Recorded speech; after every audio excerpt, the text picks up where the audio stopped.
think it certainly puts the rest of the township board on notice that we're not going to just go quietly into the night. Following the approval of petition language for the recall of 3 Lowell Township board members, some community members say this is a testament to how serious their movement is. News 8's Katani Gooch sat down with 2 people who live in Lowell about how they felt after learning of this latest development in the data center debate. Katani?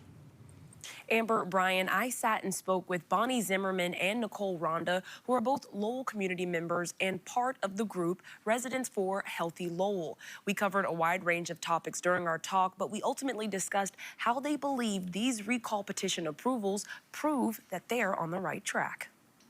We're happy that there's a group of citizens who are willing to take action to try and protect us from this development that nobody wants. Bonnie Zimmerman, who lives 6 miles from the proposed 237-acre data center site near I-96, and Nicole Rhonda, a Lowell Township resident, have spent the last few months rallying others and working diligently to keep the plans for the center from moving forward. I am of the firm belief that if we had not shown up the way we did and started creating the good trouble that we have, that it would have been voted on, passed, and pushed through in December of 2025. People come here to get away from the city and away from the bustle, and then we're gonna plop down a giant building with giant chillers and diesel generators. I don't see how that fits with what the community has to offer and why people come to Lowell. Zimmerman and Rhonda say after leaving several meetings feeling as if they just finished speaking to a wall. They're not obligated to answer our questions at these board meetings and planning sessions.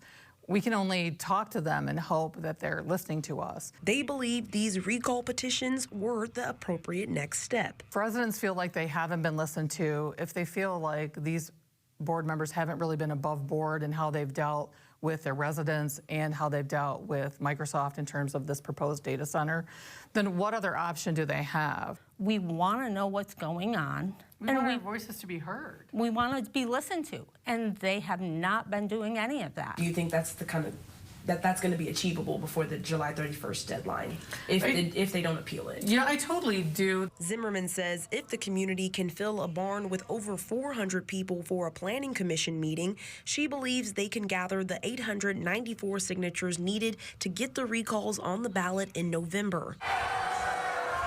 In regard to last week's intense meeting, I asked these residents how community relations have been since this dispute started. Do you feel that there's any divide between the community residents? You know, when it comes to divide people for or against the data center, you know, we want everybody to have a chance to express their opinion, and we try and be as respectful as we can. But I think there are still a lot of people, as evidenced at the meeting held out at the fairgrounds, that are really angry and feel like they are not being listened to at all.